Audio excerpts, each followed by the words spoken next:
Ini anget. Kalau makan makannya dapat penuh kayak ini juga. Bebas. Oh, nanti itu udah tidur. Kenapa? Betul mau kan? Halo Sobat Fakta, Bang Pin ketemu lagi dengan Bang Pin yang terus mengabarkan fakta viral seputar selebritas tanah air yang terus saja bikin berita. Dan dengan berita mereka tetap eksis di ranah media. Kali ini kabar terbaru soal laporan Dodi Sudrajat kepada selebgram Ayu Wisya soal dugaan pencemaran nama baik beberapa waktu yang lalu. Ternyata laporan ini akhirnya diproses oleh polisi.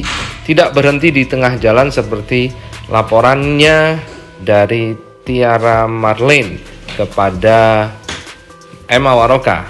Namun nampaknya ini terus berlanjut untuk selebgram Ayu Wisya dari Dodi.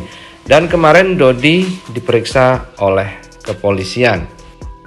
Memang untuk kasus ini Dodi banyak berurusan dengan polisi. Selain melaporkan, dia juga dilaporkan.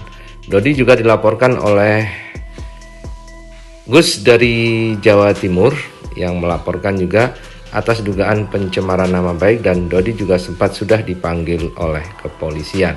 Nah, bagaimanakah keterangan dari pengacara Ayu Wisya soal pemanggilan Dodi Sudrajat itu, dan bagaimanakah keterangan dari pengacara Dodi Sudrajat? Kita simak saja laporannya di Fakta Bang Pin kali ini. Like, subscribe, dan komennya ditunggu, serta jangan lupa selalu ada doa dalam setiap lentikan jarimu. Assalamualaikum warahmatullahi wabarakatuh.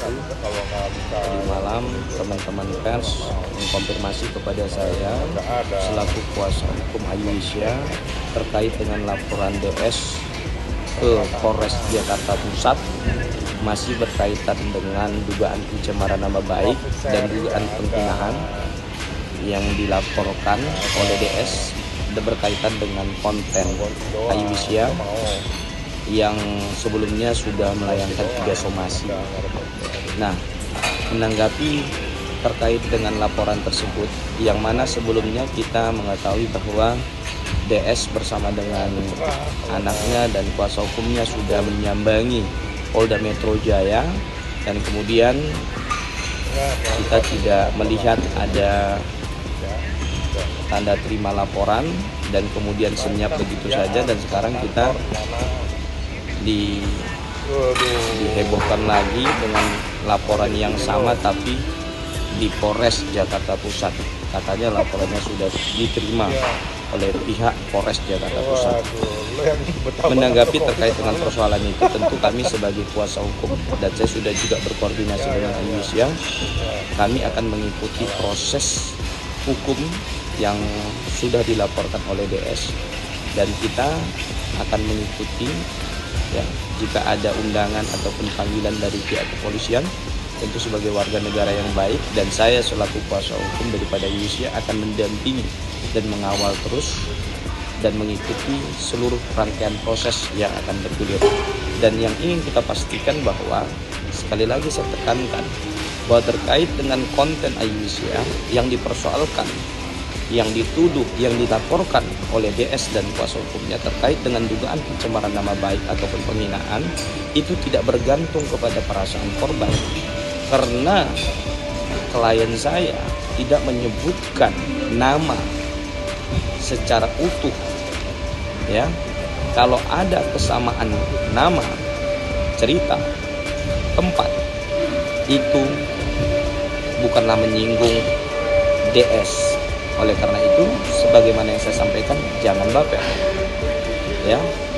Dan saya meyakini insya Allah unsur dalam pasal 27 ayat 3 Undang-Undang ITE tidak terpenuhi di dalam perkara Ayu Wisya. Namun demikian, kita akan mengikuti prosesnya dan akan melihat bagaimana perkembangan dan kesimpulan daripada ahli, baik ahli bahasa dan lain sebagainya. Bang Jamal, mungkin boleh dijelaskan kemarin kedatangannya ke Polres Jakarta Pusat bersama Pak Dodi, untuk apa mungkin agendanya? Kalau kemarin itu terkait dengan LP kita di Polda Metro Jaya beberapa waktu yang lalu, soal terkait dengan dugaan pencemaran nama baik melalui undang-undang ITE atau melalui elektronik, sehingga karena arahinnya itu atau dialihkannya itu ke Polres Jakarta Pusat, makanya kemarin kita mengundangkan dari penyidik ke Polres Metro Jakarta Pusat untuk memberikan klarifikasi terkait dengan LP dimaksud. Apa aja mungkin? Klarifikasinya apa aja, Bang? Ya, terkait dengan beberapa hal soal apakah klien kami, Pak DS itu mengenal yang bersangkutan atau tidak, saudari AW ya, itu atau tidak, kemudian ada hubungan keluarga atau enggak, kemudian kira-kira motivasi dia apa, terus apa kerugian yang dialami oleh Pak DS dengan anaknya beliau Mayang. Karena itulah ya semua keterangan-keterangan ataupun klarifikasi terkait dengan pertanyaan penyidik itu telah dijawab dengan baik, dengan tuntas, dengan tegas. Dan alhamdulillah kita kemarin kurang lebih 2 jam lah di Polres Metro Jakarta Pusat, dan tinggal menunggu lagi nih. Kira-kira saksi kapan lagi ya, tinggal nanti kita dorong aja sesuai dengan arahan penyidik. Ada berapa pertanyaan, Bang, selama 2 Ada jam? 22 pertanyaan, kurang lebih 2 jam kita di Polres. Rencana saksi-saksi siapa yang akan diperiksa selanjutnya? Ada saudari M dan ada juga saudari I yang mengetahui tentang kejadian itu. MA yang? Ada M dengan I. Kemungkinan akan bertambah kan? Tes berikutnya saksi-saksi terus pihak terlapor. Ya, saksi, kemudian pihak terlapor, dan biasanya nanti akan ada mediasi oleh pihak penyidik. Nanti kemudian kita lihatlah kira-kira penyidik seperti apa langkah-langkah berikutnya, dan kita akan sesuaikan dengan. Bang, selama klarifikasi dengan pihak penyidik, apakah ada unsur dugaan tindak pidananya ada, Bang? Insya Allah ada. Kita juga sudah melampirkan beberapa bukti terkait dengan itu. Artinya memang itu terkait kasus permasalahan yang mana sih, Bang? Yang ada live di IG dan di TikTok yang menyatakan bahwa Pak DS itu sudah menerima sudah mengambil cincin berliannya Vanessa, kemudian udah mengambil duit asuransi. Waktu itu belum, kalau sekarang sih udah. Terus kemudian dikatakan goblok, gila harta, blow on, kemudian Mayang juga mukanya seperti selampai dukun, dan ada beberapa lagi kata dan kalimat lainnya. Itu ada unsur penghinaannya di situ, pencemaran nama baik. Kemudian ada juga beberapa unsur-unsur lain yang itu kemarin sudah kita sampaikan kepada penyidik secara utuh, sehingga sudah dimasukin di BAP. Optimis ya, Bang? Insya Allah. Memang kita kan sebelum itu kan sudah kita somasi yang bersangkutan dengan harapan dia bisa datang ke sini dan mengklarifikasi sekaligus meminta maaf. Udah selesai. Cuma karena dia justru pertama tidak datang, yang kedua menantang untuk kami melaporkan ke pihak kepolisian, ya udah kami ikuti aja apa yang menjadi arahan ataupun saran dari saudari AW itu.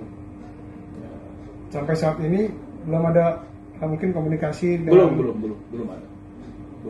Ya kita menunggu sebenarnya, cuma karena terlalu pede yakin ya udahlah nggak apa-apalah, kan semua orang kan sama di mata hukum kan, jadi udahlah kita pakai jalur hukum aja. Kepolisian sendiri dalam menangani kasus yang Abang laporkan itu? Ya, kami yakin pihak kepolisian pasti profesional dan proporsional. Tentu ya teman-teman kepolisian kita paham lah, apalagi di Jakarta ya semua sangat profesional sekali, sehingga langkah-langkah yang diambil ya tentu semua berdasarkan pada undang-undang dan bahkan juga peraturan lain yang selama ini sudah menjadi kebiasaan. Dan saya kira ya kita berharap proses ini segera, kemudian tidak terlalu berlarut-larut, sehingga ada kepastian hukum, ditambah juga kiranya ada efek cerah juga bagi yang lain, sehingga jangan sampai kebebasan yang dilakukan ataupun biasa dibuat oleh pihak-pihak yang tidak bertanggung jawab itu ya seolah merupakan sebuah kebenaran bagi mereka. Nah, itu yang kita berharap jangan sampai itu terjadi, dan bukan cuma hanya kepada Pak DS dan anaknya, tapi kepada siapapun ya, sepanjang itu tidak ada yang dirugikan, Anda tidak dirugikan, dan tidak ada sesuatu yang juga membuat mesti harus Anda ikut campur dalam permasalahan ini, apalagi Anda juga bukan siapa-siapa, ya sebaiknya janganlah. Kita masing-masing urus urusan kita aja lah, biar hidup ini enak-enak aja, hidup ini ya fine-fine aja lah, pribadi happy aja kita semuanya. Tapi kalau sudah masuk di privasi, di pribadi-pribadi orang, udah masuk menyerang pribadi, menghina, mencemarkan nama baik, menghujat dan sebagainya, itu kan ada konsekuensi hukumnya di situ.